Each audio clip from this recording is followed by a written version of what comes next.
जय श्री राधे। रामधारी गुप्ता खंड 1 प्रतिलेखन संख्या 50 गति 120 शब्द प्रति मिनट। प्रारंभ करें। सभापति महोदय, वह केवल एक स्वप्न ही रह जाएगा। ऐसी स्थिति में मैं अनुभव करता हूँ कि आपातकाल की घोषणा की जाए और इस देश के जो बुद्धिमान लोग हैं उनको लेकर एक सर्वदलीय सरकार स्थापित की जाए।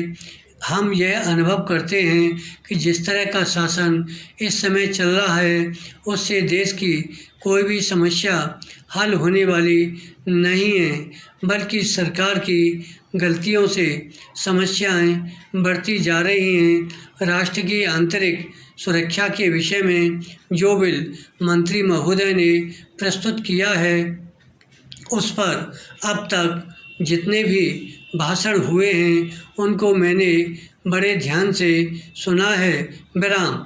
माननीय सदस्यों ने व्यक्तिगत स्वतंत्रता की लपेट में बहुत सारी बातें कही हैं और हमारे दल की ओर इशारा करते हुए कहा कि हम भी इसके औचित्य के संबंध में फिर से विचार करें। मैं जहां तक समझ पाया हूं, हमारे गृह मंत्री जी को इस बिल को प्रस्तुत करने में कोई सुख नहीं हुआ, बल्कि वर्तमान परिस्थितियों को दृष्टि में रखते हुए उनको दुख हो रहा है। आज जब हम नागरिक सुरक्षा, व्यक्तिगत सुरक्षा और स्वतंत्रता की बातें करते हैं तो सबसे पहले उसमें व्यक्तिगत सुरक्षा की बात आती है। प्रत्येक नागरिक इस राष्ट्र की अपनी सत्ता में रहकर सुरक्षित रहना चाहता है। विराम।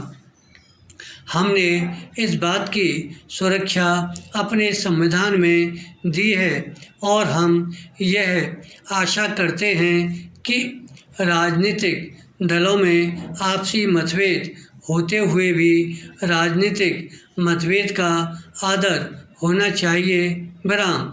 मतभेद होते हुए भी शांति और सुरक्षा बनी रहनी चाहिए। विराम। पैरा।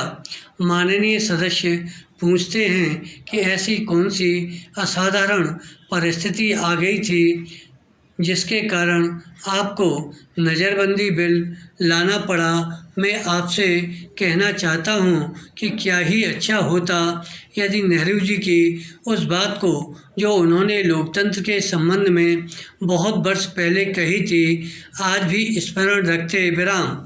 उन्होंने एक बार कहा था कि लोकतंत्र के संचालन और दायित्व निर्वाह में अगर किसी प्रधानमंत्री को बार बार पीछे मुड़कर देखना पड़े कि कोई छुरा तो नहीं भौंक रहा है, यह कोई अच्छी बात नहीं है। विराम। यदि ऐसी परिस्थिति देश में पैदा हो जाए, सांप्रदायिक दृष्टि से देश के विभिन्न स्थानों पर सांप्रदायिक दंगे हो रहे हों, उनका सामना करते हुए यदि हम जनता को सुरक्षा दे सकें तो फिर किसी बिल की आवश्यकता नहीं है।